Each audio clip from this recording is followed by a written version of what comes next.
At 11:12 p.m., 3 months after her husband's funeral, Margaret Cole heard his phone ring. She had kept it in the drawer beside his wedding ring. She did not know why. Maybe grief makes people keep strange things close. The screen lit up in the dark kitchen. Unknown number. Margaret stared at it. Her husband, Daniel, had been dead for 91 days. No one should have been calling him. The phone rang once. Twice. 3 times. Then Margaret picked it up. Hello. For a few seconds, there was only breathing. Then a woman's voice whispered. Daniel. I know I promised never to call again. But I still love you. Margaret froze. The woman began to cry. Please tell me she knows the truth now. The call ended. Margaret stood in the kitchen, holding her dead husband's phone, while one question filled the room. Who was the woman Daniel had loved in secret? And what truth had he taken with him to the grave? Margaret Cole had been married to Daniel for 34 years. To most people, they were the kind of couple everyone trusted. They held hands at church. They brought soup to sick neighbors. They sat together on the porch every evening, even when they had nothing new to say. Daniel was quiet, kind, and careful with words. He never raised his voice. He never forgot an anniversary. He always kissed Margaret's forehead before leaving the house. When he died from a sudden heart attack, the whole town came to the funeral. People told Margaret she had been lucky. He loved you so much, they said. And she believed them. Because Daniel had loved her. At least, she thought he had. After the call, Margaret did not sleep. She sat at the kitchen table until morning, staring at the phone like it might ring again and explain itself. The woman's voice would not leave her mind. I still love you. Please tell me she knows the truth now. At sunrise, Margaret opened Daniel's phone. She knew the password. Their wedding date. Inside were the usual things. Photos of their grandchildren. Weather alerts. Messages from the pharmacy. Nothing suspicious. Then she checked the call history. The unknown number had called only once. But Daniel had saved the contact under a name that made Margaret's stomach turn cold. Mr. Just 2 letters. No full name. No photo. No message history. Margaret almost closed the phone. Part of her wanted to put it back in the drawer and pretend nothing had happened. But grief had already taken Daniel from her. She refused to let silence take the truth too. She called the number. It rang 4 times. A woman answered. Daniel? Margaret closed her eyes. No. This is his wife. The woman stopped breathing. Then she whispered, Margaret. You know my name. Yes. Then I think it's time I knew yours. There was a long silence.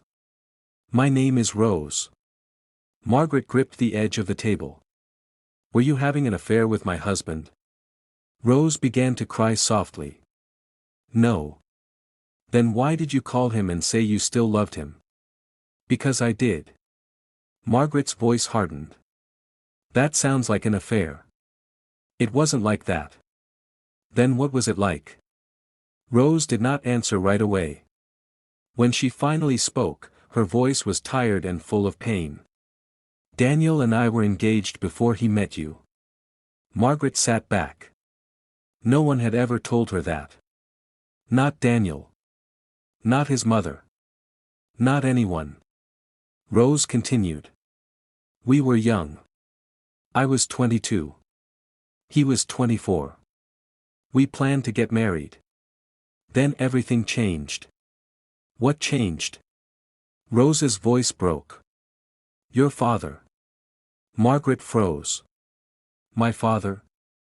He told Daniel that if he married me, your family would lose the farm. He said your mother's medical bills were too high. He said Daniel owed him after all the help he gave his parents. Margaret felt the room tilt.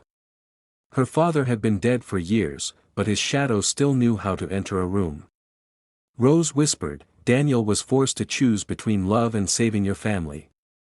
Margaret could not speak. Because suddenly, her marriage no longer felt like a beginning. It felt like the result of a bargain she had never known existed. Margaret agreed to meet Rose at a small diner outside town. She almost did not go. She sat in her car for 10 minutes, watching Rose through the window. Rose was about Margaret's age. Silver hair. Simple coat. Hands folded around a cup of coffee she had not touched. She did not look like a woman who had stolen a husband. She looked like someone who had lost one too. Margaret walked inside. Rose stood at once. For a moment, they only looked at each other. Two women connected by the same man and separated by 34 years of silence. Rose spoke first. I'm sorry I called. Margaret sat down. I'm not here for sorry. I'm here for the truth. Rose nodded. She reached into her purse and placed an old photograph on the table. Daniel was in it. Young. Smiling. His arm around Rose. Margaret had seen that smile before, but never that version of it. Open. Careless. Full of light. Rose placed another item beside the photo. A small silver necklace with a blue stone. He gave me this the night he proposed, Rose said. Margaret stared at it. Daniel had given her the same kind of necklace on their 10th anniversary. She had thought it was just jewelry.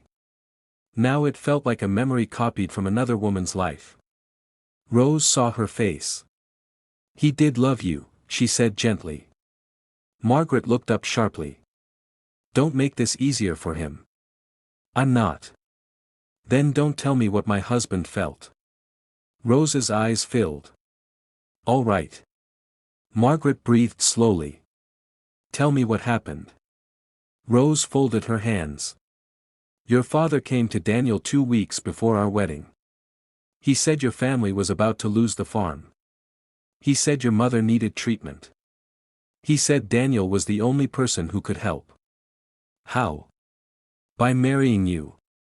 Margaret felt sick. My father arranged my marriage. Rose looked down. He arranged a future. Daniel agreed because he believed it would save people. And you?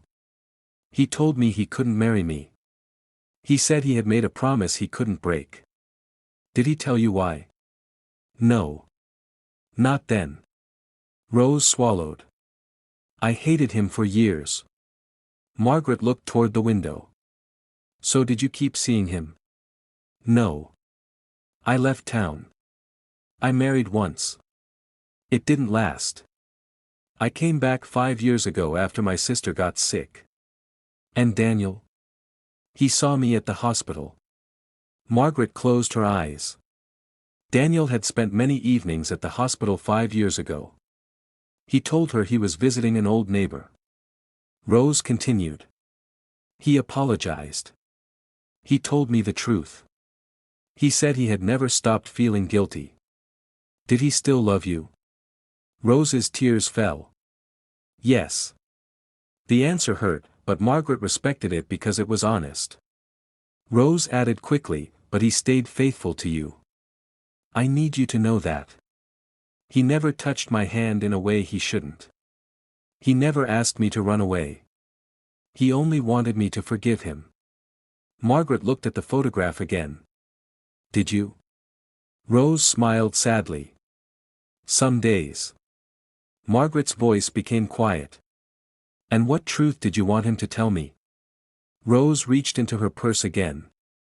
This time, she pulled out an envelope. Daniel wrote this for you. He was going to give it to you before he died. Margaret's hand trembled as she took it. On the front was her name. Maggie. Only Daniel called her that. Inside were 3 pages in his handwriting. The first line said, My dear Maggie, before I leave this world, I need to give you back the truth I should have trusted you with from the beginning. Margaret began to cry before she reached the second line. Margaret read Daniel's letter that evening at home. She sat on his side of the bed, the place she had avoided for 3 months. The letter smelled faintly like the drawer where he kept his watches. My dear Maggie. I loved you. That must be the first truth. Not the easiest one. Not the one that explains everything. But the one I need you to know before the rest hurts you. Margaret pressed the paper to her chest. Then she kept reading. I was engaged to Rose before I married you. I should have told you. I should have told both of you everything. But I was young, proud, and afraid. Your father came to me and said your family was drowning. He said your mother needed care. He said the farm would be gone by Christmas. He told me you loved me. And I knew part of that was true. Margaret's tears blurred the ink. She had loved Daniel then. Quietly. From a distance. He was the boy who fixed her father's truck, carried feed bags without being asked, and smiled at her like she was kinder than the world deserved. But she had never known someone else was waiting for him. Daniel wrote. I told myself I was doing the right thing. I told myself love could grow. And with you, it did. That is the part one never expected. I married you out of duty.